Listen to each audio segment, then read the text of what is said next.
So we finally know what the fusion auras do, but we have a few other updates to talk about before we get to that. Before we begin, I'd like to remind everybody that if you're not subscribed to, please subscribe to the channel, hit that like button, and hit the bell notification to be notified of any videos that go live on this channel. Kicking us off this week, we have a new teaser for a native beastie.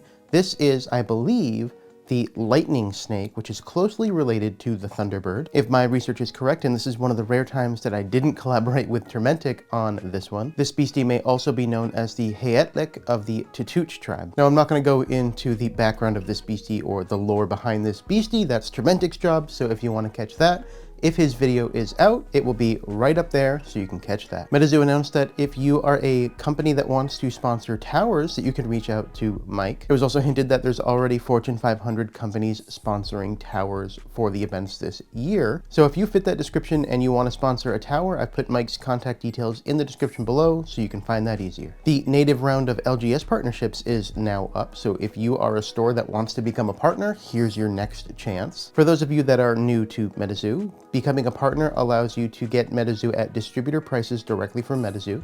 You'll also have access to direct-to-consumer products such as Magicast or the DivMac rugs, and you're guaranteed to get 2 LGS kits when those are released during the year. However, as a partner, you will be expected to follow a few stipulations. Your LGS must be on the store locator and on the MetaZoo Play network. You must host 3 sanctioned play events per month. You have to agree to the map, MSRP, and pre-order rules that MetaZoo sets forth. And as a partner, you must order 50 minimum of each SKU for core products. In the description below, there's 2 links, one for the sign-up form to become a partner and one for the details, so you can find those easier if you're interested in becoming an LGS partner. And along that lines, we had a new partner announced this week for the Cryptozoology and Paranormal Museum. So congratulations to the museum, good luck with your MetaZoo sales, and welcome to the family. Andy showed us a teaser of the Green Thing Playtester card in reverse holo, so this means that the Seance Playtester cards are coming off the printers. If you are a playtester for Seance, you can be expecting those soon. And this wasn't announced directly, but in the chat, Andy was talking about a new plushie that we're going to see in the future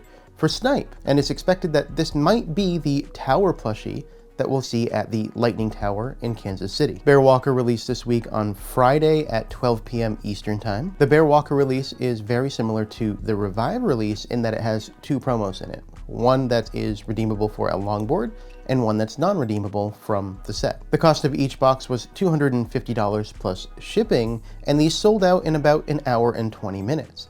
With how Bear Walker designs these boards, I expect these are going to be much more limited than Revive. The boards are first processed on CNC machines to get the basic shape, and then they are hand finished for painting and finishing, so there's a lot more work involved than just slapping a sticker on the bottom of the board. Now, I do believe we know every single beastie in this drop already. One of them we haven't seen, the rest we have. The number 1 card is Grim Reaper. Number 2 is Mothman. Number 3 is Flatwoods Monster. Number 4 we don't quite know yet, we'll get to that. 5 is Pious-a-Bird.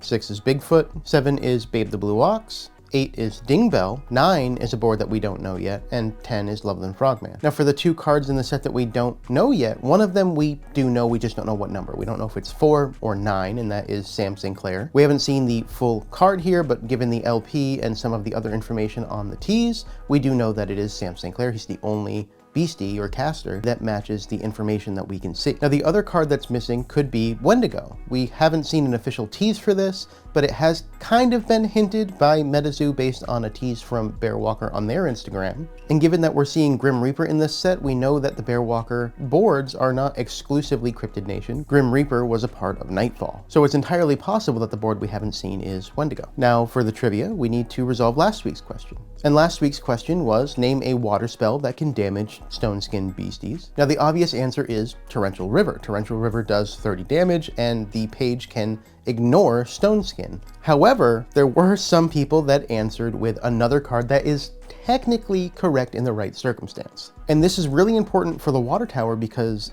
in my opinion, this card is going to be useful for the water tower depending on how spell heavy your opponent is. So even though it was an unexpected answer and still works, I will accept Reflection as an answer for this week's trivia. So we'll get all the names on a spin wheel here of everybody that answered either Torrential River or Reflection, and we'll spin this to see who wins this week's gift card to Immortal Workshop for $15. And the winner is Cutthroat Pie.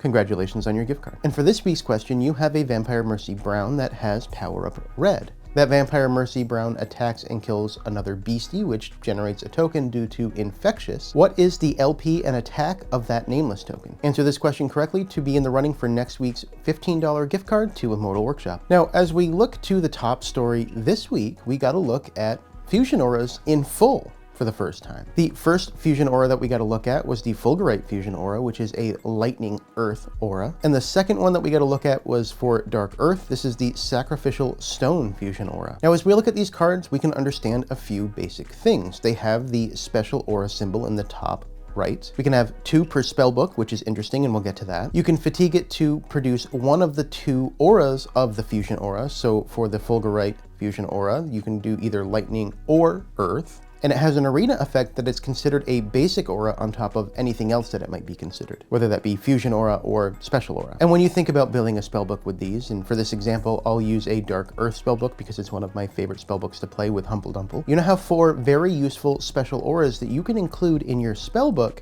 to help with dual aura spellbooks. You have the staple Prism aura. You have to include that. You can generate one of any aura. There's no reason not to. If I'm running Dark Earth, I could do Dark or Earth. It's perfect. Possessed aura was introduced in Seance and was very interesting, but in my opinion, didn't really help with dual aura because you had to choose something that was already on the field and it had to be basic. Now with these fusion auras, it's treated as a basic aura, which is very important for Possessed aura because Possessed aura can then play off of these. But again, like a Prism aura and a Dark Earth spellbook, you can choose one or the other. The Prism aura, you're only really going to be choosing one of those 2 anyway, unless you're splashing in something interesting like a Dampen or something that you're trying to get off that's not necessarily part of the Dark Earth combination in this example. So for all intents and purposes, in a true dual aura spellbook, it's basically the same thing as a Prism aura. And if you really want to get fancy with your special aura, you could include 2 possessed auras on top of that for 6 of your aura being special related to that spellbook. You could have your 2 prisms, your 2 fusions, and your 2 possessed